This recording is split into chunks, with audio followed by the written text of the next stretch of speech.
My name is Judeline Matias from BISA 3E. So my topic is about mites of restored products and their management. So mites are distributed throughout the world and inhabit almost every ecosystem. They have successfully colonized both terrestrial and aquatic habitats and are also very commonly found in the forests, in grassland soils, and in temporary accumulation of organic debris. Mite is one of the great interest to human being in a variety of ways. They directly affect the human aspects of the different economic plants, including vegetable crops, fruits, trees, field, and fiber crops, and in different ornamental plants. As parasites of human being, cattle, poultry, and pets, a species of stored grain and processed food, mushroom, and cured fish, and a species of honeybees. Mite infestations are responsible for economic losses worth billions of dollars in terms of reduced crop yields, lowered quality of the produce. Stored product mites living originally in small number of on seeds, plants, decaying vegetation, and in nests of mammals are gradually introduced to all types of stored products due to man's economic activities. Mites attack either stored unprocessed products or prepared products such as flour products, cheese, dried fruits, cured fish, etc. Stored mites primarily belong to family Acaridae, and infestation of stored products by mites pose great problem all over the world. Besides damaging grain, they affect the quality of grain products. More than 112 different species of mite have been reported in storages of grains, flour, and other products. Even the stored bulbs and corms of different ornamental plants are badly affected by mites. Meron tayong tinatawag na pest mite under stored products. Halimbawa nito ay yung green mite or Acarus cerealinus acaridae. It is also known as cereal mite, forage mite, and meal mite. It is earlier known as Thyroglaphus foreigniae and is also commonly known as floor mite. It is the most common of all mite species occurring in stored products and is a serious international piece of stored green products and other foodstuff. Next is Styrophagus longur. They are commonly associated with grain, hay, and straw, but are also found on cheese. However, they are not as serious as Acarus cerealinus has been implicated in human pulmonary, urinary, and intestinal acariasis. These mites are translucent, but the legs and chelicerae are more deeply tanned. Mold mite, Thyrophagus protescenti. Mold mite was earlier known as Thyrophagus castellani and is one of the most destructive pieces of stored products. This mite is found most frequently on products having relatively high fat or protein content such as linseed, dried egg yolk, peanuts, cheese, ham, bananas, spelled wheat, oats, barley, and even on flour and mushrooms. Next is the cheese mite Thyrolychus caseae. Cheese mite is commonly found in stored food, cheese, greens, dried eggs, damp flour, old honeycombs, and insect collections. The body length varies from 0.45 to 0.70 mm.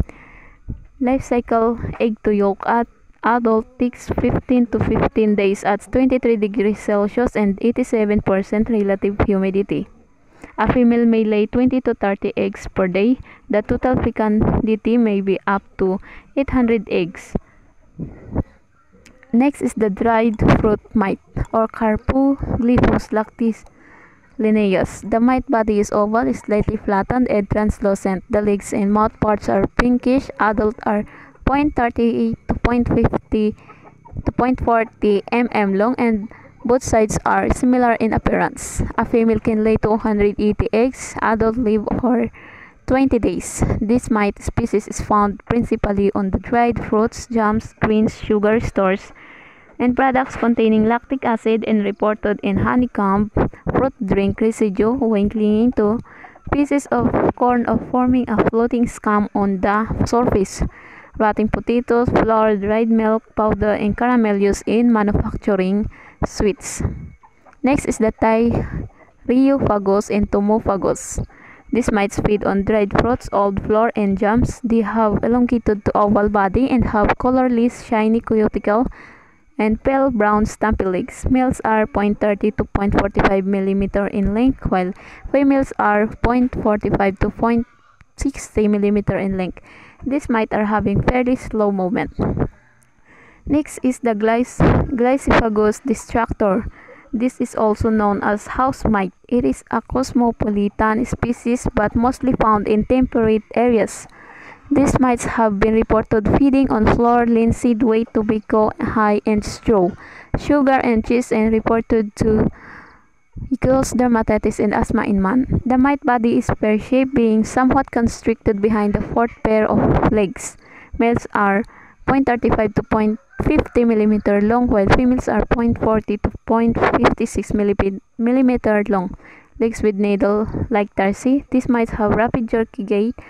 They are strictly mycophagous and are often associated with Acarocero and also attracted to sugar. Number 8 is Grosser H mite or Glyciphagous domesticus. Grosser H mite is also known as house or furniture mite and is worldwide in distribution. These mites are commonly found on flour, wheat, hay, linseed, tobacco, sugar, cheese. Its population may occur in enormous proportion on rough furniture and upholstered chairs stuffed with green Algerian fiber. Next is the Larduglyphus conoi. Larduglyphus conoi feeds only on high-protein diet and is recorded on cured fish, prawns, mollusks, bones, and fish meal, hides, and sheepskin. Hypophobos is found associated with dermestid beetle larvae. Mites have glistering body with truncate posterior margin are light brown and have rapid and jerky movements. They are commonly found on cured fish in tropics and subtropics. Next is the Psittacia medanense or Odemans. Psittacia medanense is reported to be associated with wheat, brain, rice, bean, wheat, germ, groundnut, and bees. This is mainly from the United Kingdom, Europe, North Africa, and South Asia. Psittacia spp are quite small, having dull, frosted appearance, bearing long tactile setae. Psittacia nisbitae often occur in wheat and in grain stock. Psittacia pontifica are also reported on dried and salted fish. Tarsonomys granaeus Lindquist. Tiny oval mite with clear orange or yellow color, sometimes look transparent. T. granaeus has been found in association with aging store wheat, oats, rice, and rice straw, and also as piece of bulbs in growing plants. Both pre-harvest and post-harvest fungi, Alternaria, Aspergillus, and Penicillium, commonly found in stored cereals, support population of T. granaeus. Population of T. granaeus increased mostly rapidly at 30 degrees Celsius and 90% of relative humidity. So, the next is the predaceous mites under stored products. Number 1 is the Chelitus eruditus. These predaceous mites occurs quite commonly among green products where it lives by feeding on other mites, chiefly Acarocero. C. eruditus is white to pale yellow with diamond-shaped body. Chalky white line runs lengthwise dorsally. These mites are commonly found in form detritus and are mainly predator of acarid mites in storages. Next is Blattisius tarsalis. This mite is commonly predator of storage product pests in Europe and Russia and is commonly found in association with Angumoes green moth, Cytotruga cerulina. Next is the Paragarmonia dendriticus burleys. Garmonia dentricus is found in laboratory cultures of Thyrophagos. Next is the Chilitomorpha lepidopterum or shao. It is reported to be feeding on Thyrophagos protescentae and wheat bran and on the floor. Next is the Charopsis docta-burlis, another chelated mite, a Charopsis docta which feeds on the eggs of Trichoderma granarium and Rhizoperta dominica. It has been reported commonly stored in grains on laboratory cultures. Eggs of Coursera cephalanica are also fed upon by these mites. The next types of stored product mites is the parasitic mite. The parasitic mite, number 1 is the parasitic mite or Acarophynax tribuli, Newstead and Duval. Females of this mite are found around in arc shape and yellow in color. Mainly parasitizes stored green peas, Tribolium castaneum, particularly in laboratory cultures. Next is the scavenger and saprobes. A tortoise-like oropodid mite, Leudinococcus crameri or burlis, is often found in damp, moldy sprouting barley, wheat and corn in shapes and warehouses and in the litter of broiler houses. Several species of Thydiid and Tarsonomid mites are found in green debris or granary floor. Next is the Plymouth ventricusus or Newport. Plymouth ventriculus is commonly known as the green edge mite. This mite parasites larvae of many pest species and in that sense can be playing a beneficial role too. The females are physogastric. The opistosoma becomes enormously distended with developing eggs, and one female might produce more than 200 and 300 adults. Management of mites in storages. Stored greens. Mite problem of stored food storage of grain depends on the type of grain, harvesting, drying, and storing practices of a country with a climatic region. So store the grain with less than 12% moisture content to retard development of mites. Both the qualitative and quantitative nature of microbial infection and insect and mite infestation of stored grains are profoundly influenced by the temperature and moisture components of the climate of a country. Bacteria could be the dominant organism for causing damage in stored grains in humid and subtropical climates. But farmers and other authorities in most countries always recommended proper drying of harvested grain either through sunlight or by artificial heat, so that a moisture content of grain is kept less than 12% because of this level less damage is done by insect and fungi. Palivos and Emmanuel. Generally, a hot, damp climate in the tropic provides the most favorable condition for rapid multiplication of the more destructive piece of stored product, whereas in the temperature region, a cool, dry climate favors lower multiplication of destructive species. So the atmosphere in the storage condition structure is controlled in such a way that it is not conducive for the growth and development of mites. On cereals, pesticides like dichlorvos, phenitrothioin, ilindane, malathion, and permethrin are reported effective for application in the storage. Phosphine and methyl bromide are the only grain fumigants and widespread use for fumigation of grains. Number 2 is the bulb mites. Bulb mites Rhizoglaphos spp and Thyrophagos spp are shiny creamy white bulbous appearing mites in measure 0.50 to 1 mm. They generally occur in cluster inhabiting damaged areas under the root plate of onion bulb or garlic cloves.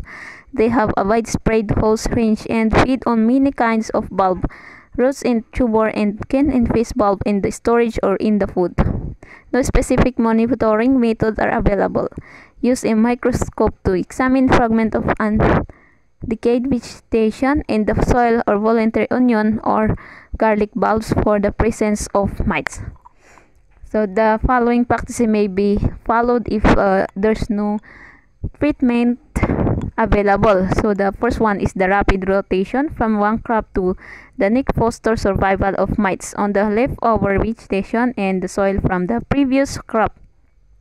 Decaying cole crops, especially cauliflower, may harbor very high bulb mite populations, so uproot and destroy them. Winter may reduce mite levels in the soil. Next is the flood irrigation or heavy rain during the winter may reduce mite level in the soil. Next is the avoid planting successive onion or garlic crops. Growers must insist on clean seed cloths. Next is the hot water treatment of seed garlic before planting may reduce mite infestation. Next is the field condition. Follow the field to allow decomposition of organic matter. This reduces field population of mites. Never dump new replacement foods, such foods, flour, grain, etc. on older unused food. Avoid prolonged storage. Wash food container frequently in detergent and hot water. Dry completely before reusing them for food storage. Mite can be detected by sticking a piece of scotch tape sticky side up on package or on the shelf of storage area. Always shop for dry goods from the store so that they may be high shelf turnover. Next is store the goods at household level in airtight glass or plastic containers. Glass containers should have rubber seal. Next is the dry the goods in small quantities only if there is doubt of mite infestation. So the next is, or the number 3, stored package in groceries by Ted and Clark 2001 and Ted and Wallace 1984. Carefully inspect all high moisture food and grain products. High moisture foods purchased in bulk and stored in bags or for long periods of time should be checked regularly. Rotate food materials to remove the older items first.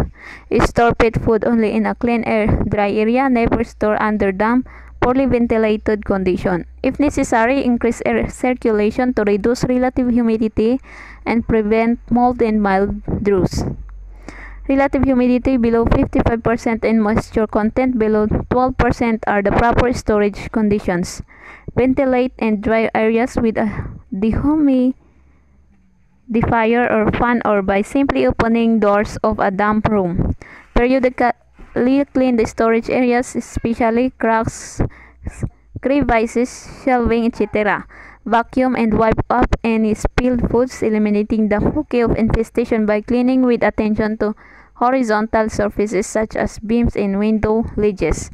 Next is the empty all vacuum content in a plastic bag and make sure it is discarded outdoors. Locate the source of infestation in the stored product and eliminate it. To eliminate source of mite infestation, homeowners should supercool the product at 18 degrees Celsius for 7 days in a deep freezer or superheated at 54 degrees Celsius for 30 minutes in an oven in shallow pans or 5 minutes in a microwave or dispose of in several heavily wrapped paper bags for garbage disposal. Homeowners should remove all remaining food from the storage area. Place uninfected food in plastic bag and secure them. Clean the floor, shelf, walls, floors, etc. thoroughly with hot water or strong detergent and store again only after complete drying of floors. Next is the biological control. There are some reports from laboratory experiments that through introduction of predatory mite, Chiletos, Herodotus, C. Malassens, Docta, and etc., stored green mites can be successfully controlled, but no solid evidence is found on utilization of this predatory mite in controlling green mites under any system of storage. But predatory mite, which feed and develop on all stages of our echinopause, are reported to suppress bulb mite populations on lilies in laboratory conditions. So dito sa biological control is gagamit sila ng predatory mite to reduce the number of Peace mites. So dito nagtatapos ang aking report. Salamat.